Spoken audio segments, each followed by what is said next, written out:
Sehari-hari Ulwi bekerja menjaga toko kosmetik di Jalan Raya Kalibaru, Kota Tangerang. Pada Sabtu sore 29 Juli 2023, Ulwi melihat sebuah mobil Toyota Calya hitam berhenti di depan toko. 3 orang pria turun dari mobil dan menghampirinya. "Kami dari Polda dan akan melakukan penggeledahan," kata mereka seraya menunjukkan surat perintah penggeledahan. Belum sempat Ulwi membaca seluruh isi surat perintah itu, seorang pria langsung membuka laci kasir. "Di mana uangnya?" Ketiga pria merampas HP dan memukul punggung Ulwi, lalu membawanya masuk ke dalam mobil Toyota Calya. Di sana sudah menunggu seorang pria lainnya, berarti pelaku ada 4 orang. Ulwi ketakutan dirinya diculik. Dia kaget ketika melihat di jok belakang mobil ternyata ada 3 korban lainnya dalam posisi rebah dan ketakutan. Ulwi mengenal 2 di antara korban, yakni Akram dan Firza. Di dalam mobil, para pelaku menyuruh Ulwi membuka baju dan menutup matanya sendiri dengan baju itu. Mobil kemudian melaju dan berhenti di suatu tempat. Para pelaku memasukkan 1 orang lagi ke dalam mobil sehingga kini ada 5 korban yang diculik dan disekap termasuk Ulwi. Ketika mobil kembali berjalan, para pelaku minta PIN M-Banking para korban. Ada yang menolak lalu dipukuli hingga akhirnya menyerah dan memberikan PIN. Melihat hal itu, Ulwi langsung memberikan PIN M-Banking miliknya. Tapi ternyata saldo Ulwi kosong. Para pelaku yang kesal langsung menyuruh Ulwi menghubungi keluarga agar mengirimkan uang tebusan 17 juta ke rekening yang disebutkan pelaku. Terpaksa Ulwi menghubungi Dayat, adik iparnya yang berada di Aceh. "Aku diculik, kirim uang tebusan 17 juta. Setelah uang ditransfer, para pelaku mengambil HP para korban. Lalu mereka menurunkan korban-korban begitu saja termasuk Ulwi di pinggir jalan. Mendapatkan uang tambahan dengan cara menculik dan memeras sudah biasa dilakukan para pelaku yang 3 diantaranya merupakan anggota TNI Angkatan Darat, yakni Praka Riswandi Manik, Praka Heri Sandi, dan Praka Jasmowir. Sedangkan seorang lainnya, yakni Zulhadi Saputra, merupakan kakak ipar Riswandi.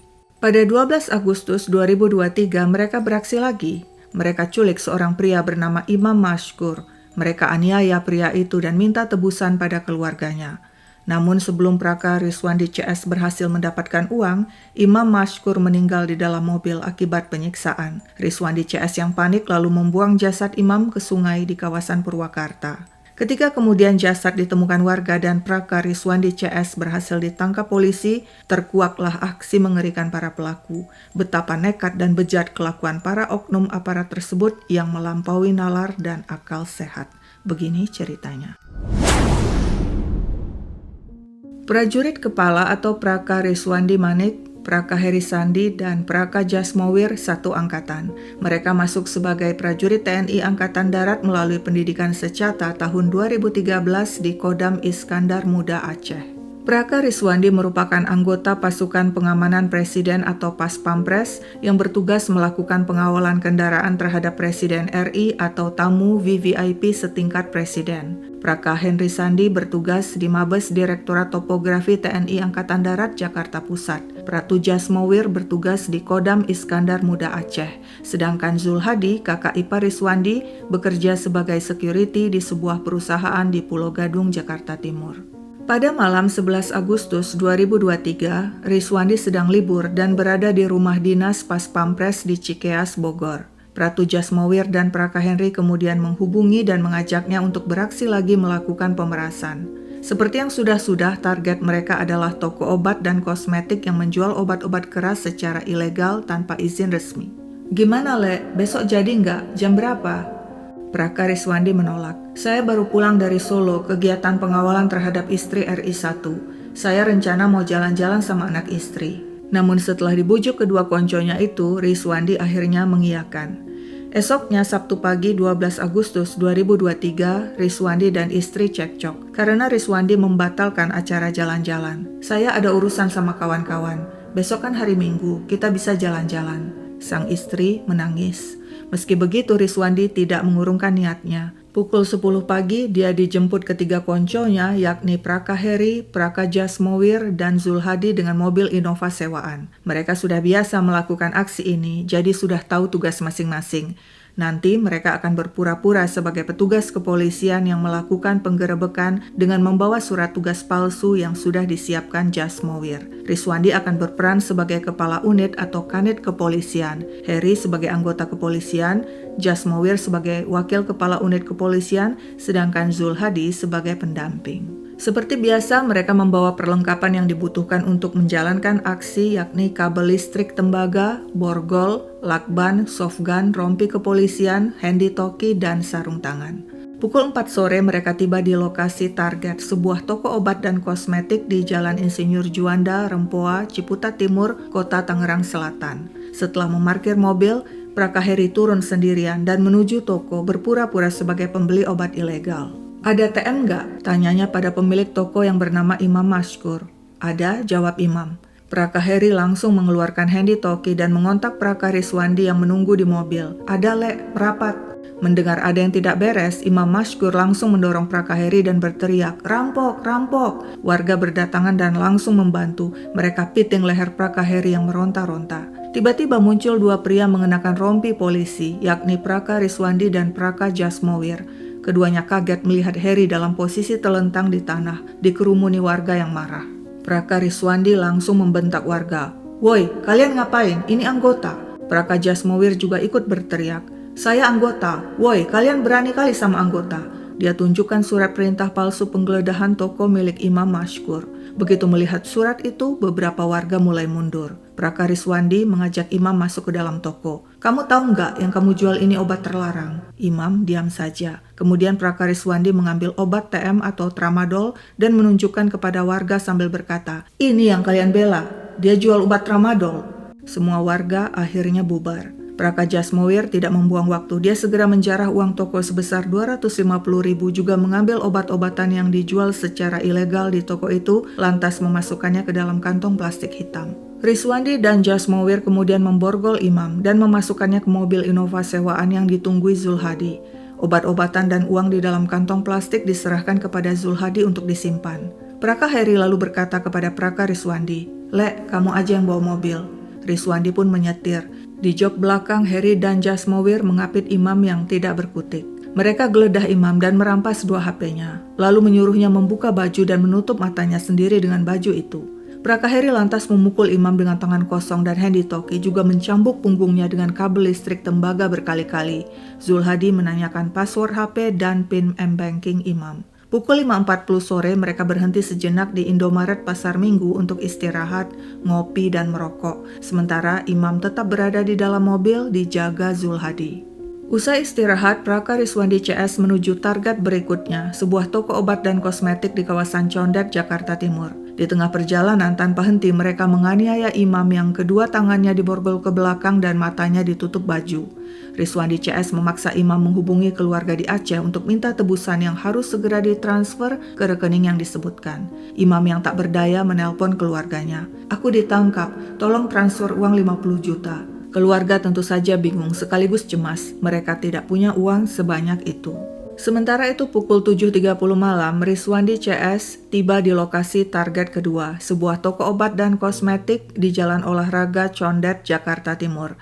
Setelah memarkir mobil, sama seperti sebelumnya, Prakaheri turun seorang diri mendatangi toko. Kepada penjaga toko yang bernama Haidar, dia bertanya, "Ada TM nggak? Minta 1. Saat Haidar memberikan obat itu, Prakaheri langsung membuka jaket dan menunjukkan atributnya sebagai polisi gadungan. "Saya dari Mabes." Lewat handy-talkie, Harry menghubungi Rizwandi dan Jasmowir yang menunggu di mobil. Tak lama kemudian, Rizwandi dan Jasmowir yang mengenakan rompi polisi datang ke toko. Jasmowir langsung menunjukkan surat perintah palsu penggeledahan. Dia ambil semua stok obat-obatan keras yang dijual tanpa izin, sekaligus menjarah 2 HP Haidar serta uang toko sebesar 2,5 juta yang semuanya dimasukkan ke dalam kantong plastik hitam. Setelah warung ditutup, mereka menggiring Haidar masuk ke dalam mobil tanpa diborgol agar warga sekitar tidak curiga. Di mobil sudah menunggu Zulhadi yang menjaga Imam. Demikianlah mobil kembali melaju di tengah malam. Praka Rizwandi menyuruh Haidar menghubungi bosnya untuk minta uang tebusan 50 juta. Haidar menuruti dan menghubungi bosnya dengan bahasa Aceh, tapi si bos bilang tidak ada uang. Praka Rizwandi mengancam, "Kamu mau kayak orang di belakangmu itu," katanya sambil menunjuk Imam Mashkur yang sudah babak belur. Haidar ketakutan, lalu kembali menghubungi bosnya, tapi si bos sudah memblokir nomornya. Kesal, Praka Jasmowir kemudian memukul wajah Haidar dan mencambuk punggungnya berkali-kali. Haidar yang tidak diborgol disuruh melepas baju dan menutup sendiri matanya dengan baju itu. Riswandi CS meminta PIN M-Banking Haidar dan menyuruhnya menghubungi keluarga untuk minta tebusan 20 juta. Tapi telepon tidak dijawab. Sementara itu, Imam Mashkur yang sudah sedari tadi babak belur berkata lemah, "Bang, minta air minum." Jasmowir memberikan air minum. Praka Riswandi CS menunggu-nunggu transferan tebusan dari keluarga Imam, tapi tidak masuk juga. Mereka perintahkan Imam kembali menghubungi keluarga lewat HP untuk minta tebusan. Imam menelpon adiknya seraya menangis. "Dek, bilang ke mama kirim uang 50 juta ya, abang dipukuli." Imam terus berusaha bolak-balik menghubungi keluarganya lewat WA, minta dicarikan tebusan 50 juta. Terakhir lewat HP dia bicara dengan ibunya, "Mah, segera kirim uangnya, saya hampir mati." Sang ibu menjawab, "Mama sedang cari uangnya nak, sedang diusahakan. Bilang ke mereka jangan pukul kamu lagi. Kasih HP ke mereka, mama mau bicara." Tapi komunikasi langsung diputus. Kemudian Praka Riswandi mengirimkan video Imam dicambuk Praka Jasmowir berkali-kali lewat WA kepada keluarga Imam. Tujuannya agar keluarga Imam segera mengirim uang tebusan. Ibu Imam langsung menghubungi HP Imam dan dijawab oleh Praka Riswandi, "Kalau ibu sayang anak ibu, kirim uang 50 juta. Ibu Imam memohon, "Pak, saya ini orang miskin, tidak punya duit. Saya mau cari duit dulu. Yang penting jangan pukul anakku, Pak." Akhirnya Praka Riswandi mematikan HP Imam. Mobil terus melaju di tengah malam di jalan tol Jagorawi. Imam yang semakin lemah kembali berkata, "Bang, minta air." Para pelaku memberinya air minum, melepas borgolnya dan melepas baju yang diikat menutupi matanya. Imam mengeluh badannya tidak enak. "Bang, jantungku berdetak kencang." Tak lama kemudian Imam sesak nafas dan kejang-kejang. Setelah itu dia diam, tidak bergerak lagi. Praka Jasmowir menyuruh Haidar memeriksa. "Coba kau lihat itu, masih ada nafas nggak dia?" Setelah mengecek, Haidar menjawab, "Nggak ada bang." Jasmowir mengancam, "Kau mau kayak gitu kubuat pingsan?" "Nggak bang," jawab Haidar. Praka Riswandi kemudian menimpali, "Sok tahu kau, jangan ngarang-ngarang napasnya nggak ada." Tapi ketika Jasmowir mengecek sendiri, detak nadi Imam tidak ada, kakinya juga dingin. Hal itu disampaikannya kepada rekannya yang lain tanpa didengar Haidar yang menyangka Imam hanya pingsan. Riswandi CS berembuk untuk membuang jasad. Namun terlebih dulu mereka harus menurunkan Haidar agar pria itu tidak tahu Imam sudah meninggal. Demikianlah di dekat pintu keluar tol Jatikarya Cimanggis, Depok, terlebih dulu Praka Jasmowir memukul wajah Haidar lalu mencambuknya. Setelah itu barulah menurunkannya di pinggir jalan. Mobil kembali melaju. Mereka sempat berhenti di sebuah apotek membeli sarung tangan yang akan digunakan membuang jasad Imam. Selanjutnya mobil meluncur ke arah Waduk Jatiluhur, Purwakarta. Sudah pukul 1 dini hari 13 Agustus 2023. Di sebuah jembatan mereka berhenti dan membuang jasad ke sungai yang mengalir di bawah jembatan. Setelah itu mereka kembali ke Jakarta, mencuci mobil sewaan dan pulang ke rumah masing-masing. Pada 14 Agustus 2023, pihak keluarga melapor kepada Polda Metro Jaya bahwa Imam Mashkur telah diculik dan diperas. Tim kepolisian melakukan pengembangan perkara. Ternyata modus serupa telah dilaporkan sebelumnya oleh seorang pria bernama Ulwi yang diculik dan diperas pada akhir bulan Juli 2023 saat menjaga tokonya yang menjual obat keras tanpa izin. Polisi berhasil melacak sinyal HP Ulwi yang diambil pelaku. HP tersebut ternyata berada di sebuah toko HP di daerah Roksi. Ketika ditanyai, pihak toko mengatakan HP tersebut dijual seseorang dengan identitas anggota TNI Angkatan Darat aktif yang bermarkas di Tanah Abang, Jakarta Pusat. Sementara itu pada siang 15 Agustus 2023, warga menemukan jasad seorang pria tersangkut di tanaman eceng gondok di Sungai Citarum di Bendung Curug, Klari, Karawang, Jawa Barat. Polisi mengevakuasi jasad tanpa identitas itu ke Rumah Sakit Umum Daerah Karawang, lalu dibawa ke RSPAD Gatot Subroto, Jakarta Pusat untuk diotopsi. Pihak kepolisian kemudian mengecek daftar orang hilang dan menghubungi keluarga Imam Mashkur yang sebelumnya telah melaporkan hilangnya pria itu. Selanjutnya pihak keluarga yakni ibu dan pacar Imam diminta mengidentifikasi dan mereka membenarkan jasad adalah Imam Mashkur. Sementara itu polisi juga berhasil menangkap keempat pelaku yakni Praka Riswandi Manik, Praka Heri Sandi, Praka Jasmowir, dan Zulhadi. Ternyata mereka telah 14 kali melakukan aksi pemerasan dan penculikan sejak April 2022 hingga 12 Agustus 2023. Aksi tersebut ditargetkan pada toko-toko yang menjual obat keras tanpa izin. Di kawasan Tangerang, Riswandi CS melakukan aksinya 4 kali dengan total hasil pemerasan 53 juta. Di Bekasi 2 kali dengan hasil pemerasan 20 juta. Di Jakarta Timur 2 kali dengan hasil pemerasan 20 juta. Di Jakarta Utara dan Selatan masing-masing 2 kali dengan total hasil pemerasan masing-masing 19 juta. Di Depok 2 kali dengan total pemerasan 20 juta. Dan terakhir pada 12 Agustus 2023, seperti yang telah diceritakan, mereka melakukan aksinya di kawasan Ciputat dan Condet dengan menculik dan memeras Imam Mashkur dan Haidar, hingga akhirnya Imam Mashkur meninggal dan kasus pun terbongkar.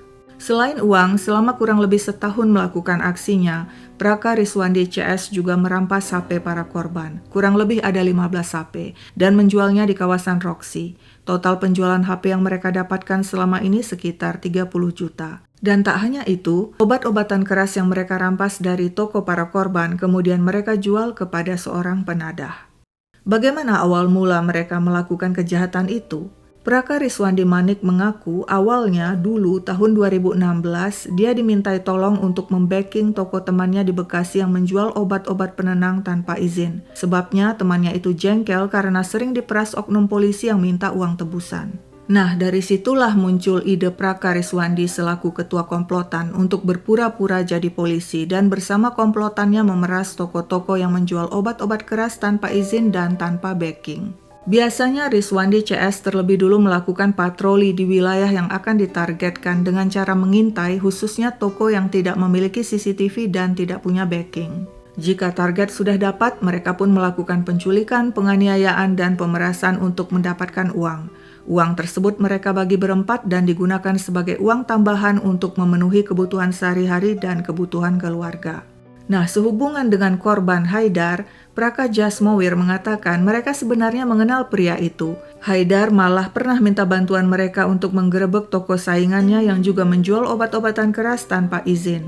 Para pelaku kemudian mendatangi toko tersebut yang berlokasi di depan asrama haji Pondok Gede dan berhasil merampas obat-obatan sebanyak 2 box, sejumlah uang, juga HP. Semua obat-obatan keras yang dirampas Praka Riswandi CS selama ini dijual kepada seorang penadah bernama Andre di kawasan Condet. Andre juga memberi informasi kepada mereka toko-toko mana saja yang menjual obat-obatan keras ilegal, terutama toko tanpa CCTV dan tanpa backing.